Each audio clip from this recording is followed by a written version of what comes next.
Привет, дорогие друзья! Чудом и волею судьбы мне в руки попало видео общения с людьми, которые знали подозреваемую, главную подозреваемую и основную подозреваемую в убийстве, в совершении теракта в Москве. И что я должен сказать? Я всегда говорю, смотрите, делайте выводы самостоятельно. Здесь я поделюсь своим мнением. Мне кажется, что ее самый близкий ее человек, немножко не договаривает. Это мое личное ощущение. Еще что мне кажется, что совершенно не зря я писал в закрытом канале, в частности, о том, что не надо так настаивать именно на службе в Азове, к примеру. Потому что 3057 это Нацгвардия. Их объединило, и хрен поймешь, кто там где служит. Там очень большое количество людей служит. 3057. То, что Киев начал рассказывать, запускать темник о том, что это поддельное удостоверение, это чушь. То, что Геращенко рассказал, что это поддельное удостоверение, это также чушь. Она на самом деле служила в военной части 3057.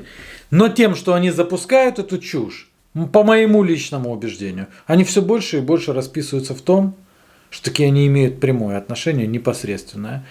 У меня есть также соображение, каким образом удалось втянуть эту женщину в эту тему. У меня есть свои соображения, но самое главное соображение у меня. Я знаю, что следят, смотрят.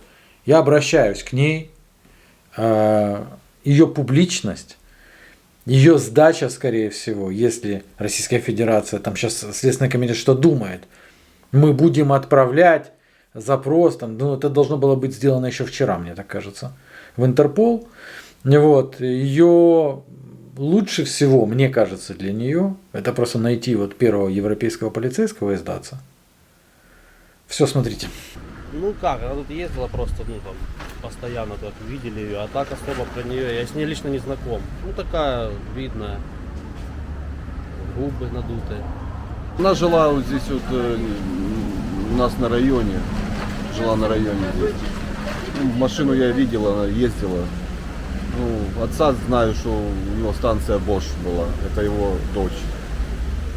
Такая скрытая, замкнутая, такая, человек интересный был. Она служила, я знаю, что служила в Нацгвардии, а больше ничего. Так она жила, я здесь живу, она жила здесь, видела на машине, пересекала. Я ее видел, кстати, когда уже была специальная военная операция, она здесь проезжала мимо, где-то в мае месяце, может в апреле, где-то так. Да как соседку просто видел ее тут и все, и даже пересекался из-за того, что как-то в один прекрасный момент попросил велосипед и катался на нем. И она даже, больше 5 минут я с ней в жизни никогда не разговаривал. Привет, пока и все. Такого, что конкретики я даже не представлял, что такой человек может такое пойти.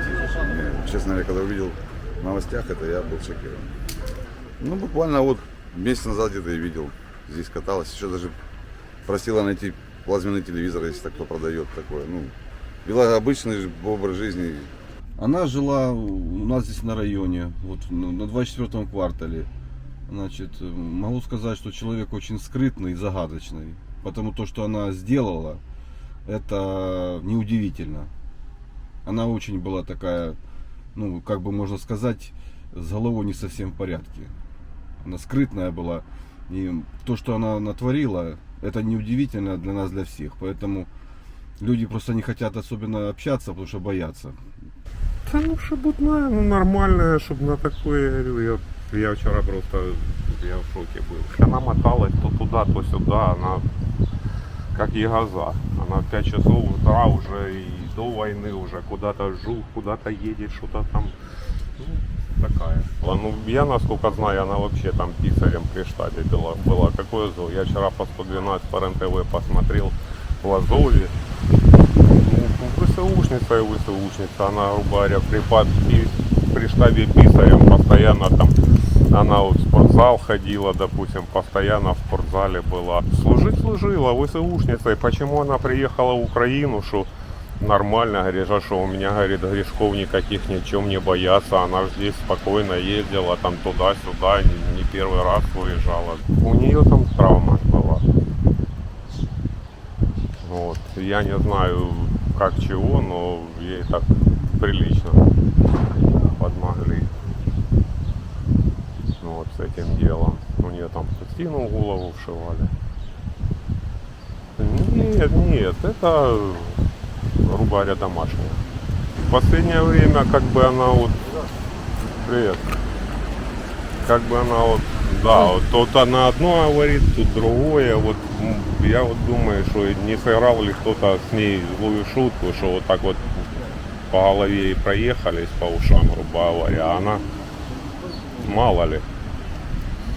Почему я говорю, что все, кто знал, что мне не верилось до упора, что она что-нибудь учудить могла такое. Вот вчера по РЕН-ТВ потому же говорили, что там муж у нее, там это сын ее вообще-то. Да. Вот вчера что фото показывали, там он плаванием занимался, что это сын ее. Ну она вот просто до этого там выезжала, приезжала, там туда поехала. Она собиралась, говорю, тут магазин открывать, бизнесом заниматься. Почему? Потому что я говорю, что она вот там говорила мне, где магазин там собирается открывать во дворе. Все-таки там с кем-то она еще собиралась, что не одна, а еще с кем-то. Ну, потому что я вчера по РЕН-ТВ смотрю, там начали, что там муж ее показывает, сына фотографию, а то муж в оконцовке.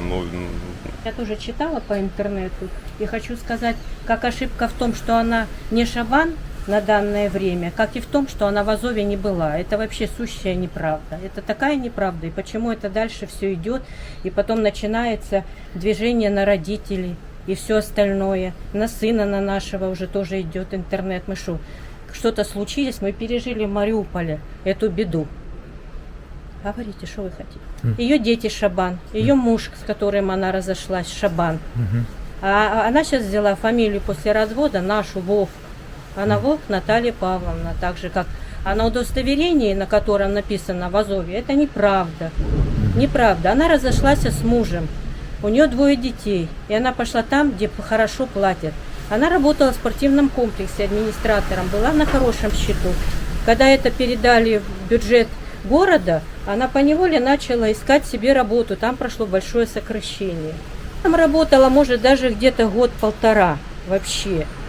Вот. Чтобы она это занималась, это вообще в голове не укладывается, как это может быть. Мы с ней общались очень давно. Я вчера сбросила ей просто сообщение. Ответа у меня ее нету. Вот. А так я с ней общалась очень давно. Уехала она за границу. Она просто спасала своих детей, как нормальная мама. Все читают и все. Но я просто знаю, что на данный момент опрошенные люди, опрошенные те, которые общаются под соцсети, нету ни одного человека, который бы плохо сказал о моей дочери. Ей все поддерживают. На утро было 200 человек. Поэтому я считаю, что это... Я не верю этому и все просто. Был очень большой шок, потому что, во-первых, я не знала, где она даже находится вообще. Она не говорила. Она, когда уезжала, детвору отвозила, не говорила. Ну, у человека, как сказать, 43 года. Да, поэтому она живет самостоятельной жизнью. Она сама думает, чем их детей накормить, во что их одеть. И как завтрашний день встретить. Поэтому она, как сказать, как мать, как хозяйка, как, ну, во-первых, стремилась, чтобы заработать деньги. Я не могу сейчас это четко сказать, потому что я в званиях не разбираюсь. Я знаю, что это что-то с телефоном связано, что она вот звонила. Все. Поэтому я ничего не могу сказать за это. Она сказала, единственное, что она сказала, если бы я не разошлась с Мишей, у меня были бы деньги, я бы не смогла там, настолько очень тяжело. Это мужская работа. Поэтому, чтобы идти куда-то за это, вообще. Я хоть сюда приехала, я русская по национальности, просто много лет здесь прожила. Вот, поэтому для меня Россия, она не так далека, у меня там родственники есть, и у меня подруга туда уехала. Но не в том дело, я живу в Украине очень давно. Когда все это началось, все тяжело. И сейчас, как эту ситуацию мы приняли, а куда деваться? Мы ее приняли, все, которые тут живут. Страшно от того, что разрушен наш этот город. Это очень страшно. А то, что политика, мы, вся семья, мы вне политики, даже Наташа. Потому что, когда все это началось 24 февраля, до этого Я знаю, что она какие-то телеграммы раздавала. Это они прибежали, начали бомбить, они с дочкой прибежали сюда. Им сказали, что у кого дети, не надо выходить и все. И они получили, я знаю, что Наташа говорила, что как оно там, не расчет, а как-то называется.